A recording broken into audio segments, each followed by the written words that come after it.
રાજસ્થાનથી દારૂની હેરાફેરી કરતી મહિલાની ટોળકી ઝડપાઈ છે। જે પ્રમાણે સમાચાર, રાજસ્થાનથી દારૂની હેરાફેરી કરતી હતી આ મહિલા, જેની ટોળી ઝડપાઈ ચૂકી છે। કેટલીક મહિલાઓ ઝડપાઈ છે। અમદાવાદમાં દારૂની હેરાફેરી કરવામાં આવતી હતી। કુબેરનગરની 9 મહિલાઓ વિદેશી દારૂના જથ્થા સાથે પકડાઈ છે।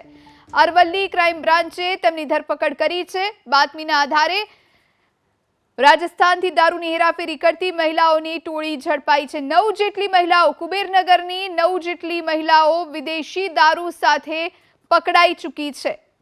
કાર ડ્રાઈવર અને 9 મહિલા સહિત 10 લોકોને ઝડપી લેવામાં આવ્યા છે। 3.28 લાખનો મુદ્દામાલ કબજે કરવામાં આવ્યો છે। આ વિશે વધુ જાણકારી મેળવીશું। સંવાદદાતા દેવાંગ આપણી સાથે ફોન લાઈન પર જોડાયા છે। દેવાંગ, કેવી રીતે આખું ઓપરેશન પાર પાડવામાં આવ્યું? બિલકુલ, વાત કરવામાં આવે તો રાજસ્થાનથી અમદાવાદ જે દારૂની હેરાફેરી કેટલાય સમયથી ચાલુ હતી, પોલીસને આજે જે બાતમી મળી હતી તે આધાર મોડાસાના વાટડા ટોલ પ્લાઝા ઉપર પોલીસ દ્વારા ચેકિંગ હાથ ધરવામાં આવ્યું હતું। અને જ્યારે બાતમીના આધારે પોલીસે એક ઇકો કાર આવી તેની અંદર ચેકિંગ હાથ ધરવામાં આવ્યું હતું, ત્યારે ચેકિંગ દરમિયાન પોલીસને અંદર 28,000ની કિંમતનો 188 બોટલ ભરેલો દારૂ ઝડપાયો હતો।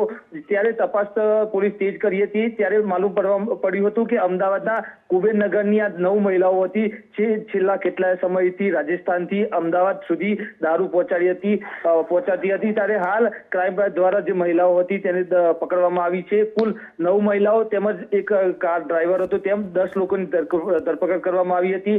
આરોપીઓની નામદાર કોર્ટમાં રજૂઆત પણ કરવામાં આવ્યા હતા। કોર્ટે આરોપીઓને રિમાન્ડ નામંજૂર કરતા હાલ 9 મહિલાઓ બુટલેગરોને અમદાવાદની સાબરમતી જેલ ખાતે ખસેડવામાં આવ્યા છે। જી, આભાર દેવાંગ, આપ જોડાઈને વિગતો આપી તે માટે।